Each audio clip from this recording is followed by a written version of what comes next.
G'day, Steve Morgan, Fishing Monthly Magazines with a bit of a first, I suppose. I'm here with Andrew Kalita, your owner of this absolute weapon of a Whittley, and this is the first time you've been out of the water. Tell us the story of the SL27 and all of the option boxes. Oh, look, I wanted something that sort of competed with the luxury, something that my wife is going to be comfortable with, something that she's going to want to come out and fish with me.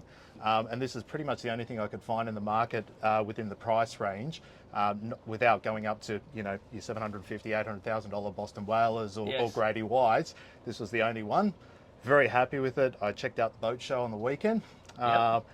Didn't get any of that pangs of envy, even though I'd already made my purchasing decision. It's the best boat that I could see within that price range in this class. So give us a description of the boat. It's the 27-foot Sea Legend Whittley, made in Australia. And for me, I'm just jumping on board. It looks like this is fishing business happening down here, but it is all comfort up the front. Just give us a bit of a run through. Yeah, so obviously starting in the back, you've got the twin 225 Mercuries, optioned up with the joystick system to help us to stay on spot when I'm out there fishing, but we've got those on now. Like's happening right now. 100%. Got the first question my wife asked is, when the boats I was looking at, where am I going to sit when you're fishing? These are the seats that she fell in love with. Moving up to the helm, you know, optioned up with every bit of electronics that I could think of. Maybe I might be that guy with all the gear and no idea, but who knows? We'll wait and see. You're having fun doing it. 100%. And then obviously got the cabin up the front for sleeping and the ability to cook. It was important to have the toilet in the boat for me, again, to make my wife comfortable. And for me, it was just important to have everything set up around the boat for comfort and ease of use. For me, I work very hard. This is the only time that I've found I can be out on the water, I relax, I forget about work. So if this is going to be my happy place, I'm going to spend the money where my happy place is. That's right, and you've done a great job because it is a great looking boat. It's fitted with the rubber decking. It's very colour matched, the Mercury's, the gel coat colour. It's, you know, it's a good looking boat, and it turned a lot of heads at the ramp this morning when we were putting it in. This thing sits on a trailer, 27-foot boat. You think, might be a bit difficult to trailer, but you guys seem to handle it with ease. What are you going to tow it with? I'm not going to tow it, actually. You're going to have it? Okay. I'm going to dry store it. So I got to the point where I was a little bit over, you know, fighting people at the ramps when it's a nice day and things like that. So regardless of which boat I was going to buy, it was always going to be dry stored. I found the cost of actually dry storing was not much more than what it was costing me to put my my jet ski, which I've upgraded from, in a storage unit. So the pricing, you know, again, it goes back to that convenience side of things. You know, I live in an apartment, so I don't have the ability to store this boat nor the RAM that's required or whatever it is to tow it. So I think that makes the big difference for me. Oh, and it makes sense, doesn't it? You make the phone call, they have it on the water for you, 100%. Ready to enjoy a great day like we've got today on the Gold Coast. 100%. So take us through what a day's going to look like in your boat. You live in the apartment, you make a call, get the boat put in the water. Make a call the night before, hopefully, so I can get up and running early in the morning, because they only start, you know, putting the boats in the water at 8 a.m. So get out there nice and early, spend a couple of hours outside fishing, and then sort of balance it out. Find a place like we are right now at wave break. Spend a bit of time with the wife. I'm waiting for the sun pad to be put on the front, so she's got somewhere to sunbake. You know, for us, no kids, so it's just my wife and the dog, and just spending time out in the water. Well, it sounds like you've got it dialed, and it sounds like you've picked a great Australian-made boat to enjoy it in. And how does that sit with you? The fact that it is all, you know, the long history of Whittley, Australian-made boat. Good technology on it. I suppose it makes you feel good that you're giving Aussies jobs. 100%. You know, building this boat. It makes a lot of sense for me, because I was just saying to the guys before, it's about that relationship when you buy a boat like this. It's not just about, hey, I tick this box, I've got this feature or whatever it is. It's putting all those features together and then making sure it works off at the start, but then also having the ability to ensure that it keeps up to service, and having that long-standing relationship. And the fact that they've been around for 70 years, this is not my first Whittley boat, makes all the difference to me.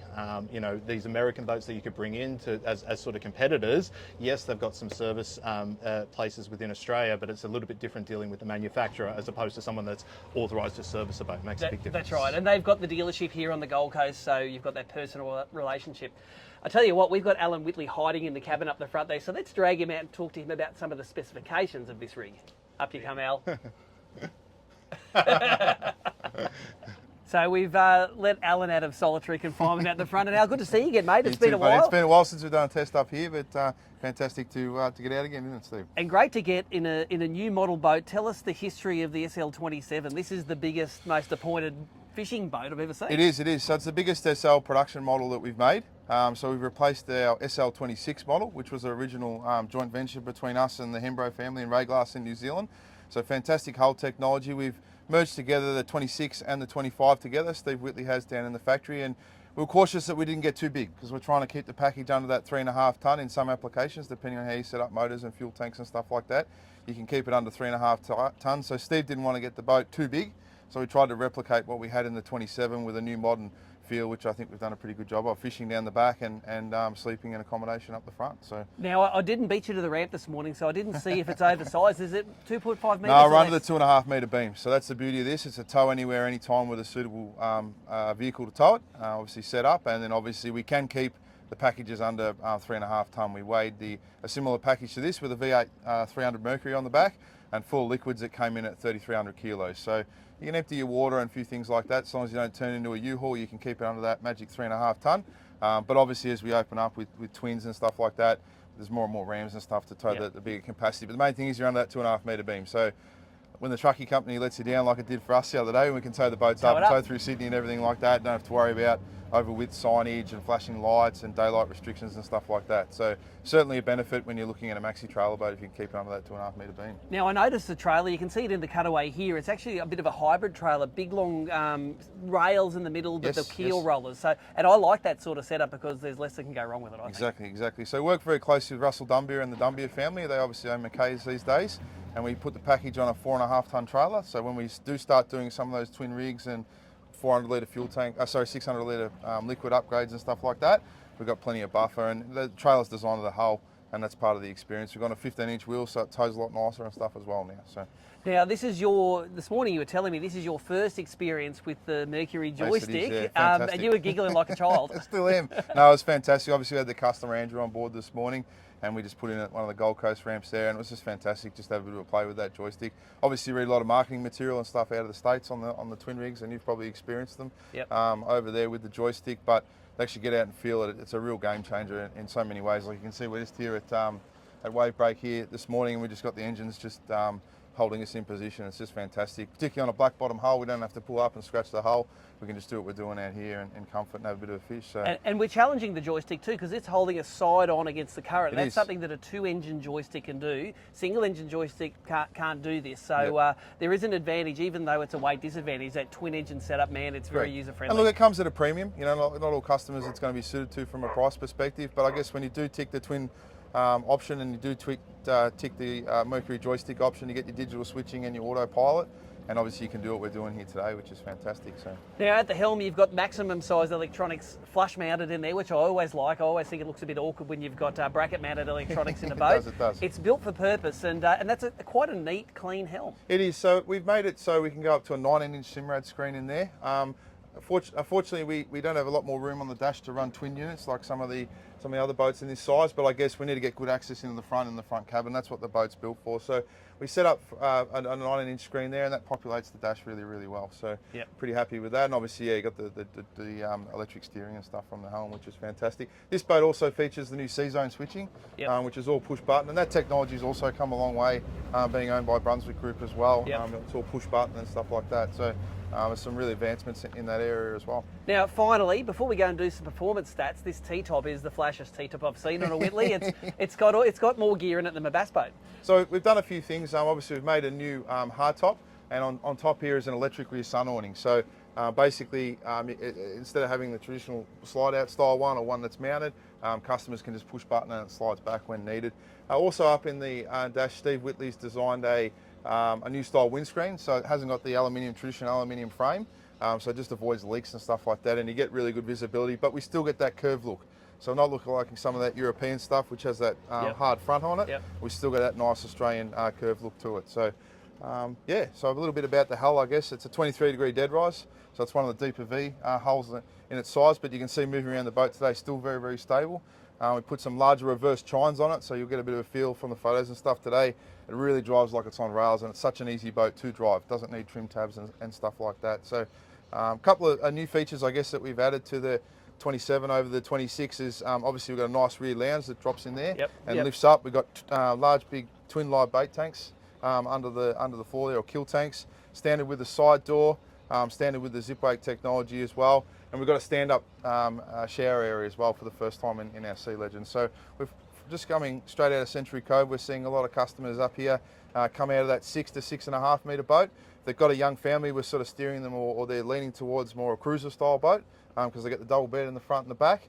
But if they're slightly older couple or something like that coming out of a mid-sized fiberglass boat, they've got all the appointments up the front and they can still do the fishing down the back. Ideal to go up to Fraser or up to the Whitsundays and stuff like that. So that's the typical market for it. No one can accuse you of not stuffing as much technology and comfort as possible into a big Particularly boat. in this boat. Looking forward to taking it for a zap. Let's get out at the front of the Gold Coast here. It's a cracking day on the Gold Coast. We won't be able to test the rough water abilities, but we sure will bring you some performance stats from those Mercuries. Looking forward to it.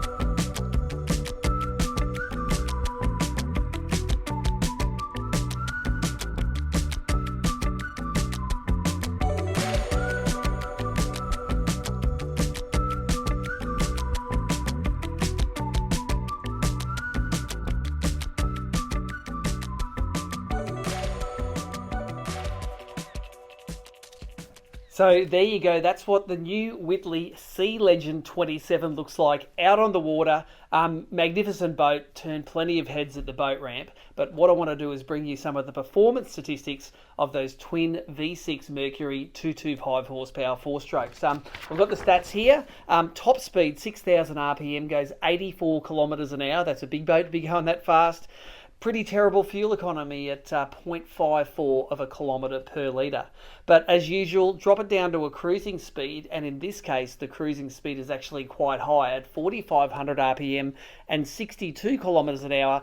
You get that just under 1 kilometre per litre range. And remember, that's collectively for a twin engine setup. 0.95 of a kilometre per litre. Combine that with a 300 plus litre tank, you do have plenty of range. Remember that larger fuel tank options are available.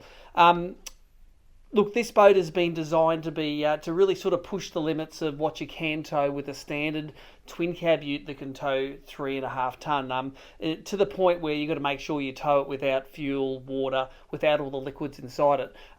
But if you're dry docking it, like the happy customer, or in fact taking the time and the effort to make it light enough to tow, you can tow this boat unencumbered around the joint. But personally, I'd be towing it with a bigger capacity tow vehicle and not pushing those limits. Everyone, of course, wants to know pricing. And as the customer says, it seems like an expensive boat, but compared to what else is in the market in imported boats, it actually stacks up quite nicely. You can build your own ideal Whittley SL27 on Whittley's website, which is www.whittley.com.au. They've got a great feature on there where you can build your own boat. Or if you're too lazy to do that, call your local dealer. There are dealers all around the country. They're available. Their details are available on that Whittley website as well. For me, stable, very seaworthy, very, very well appointed boat that looks great. You can build your version up to suit your style of fishing, cruising, or whatever's in between. And that's what we've seen with this rig. Great, beautiful Australian-built boat.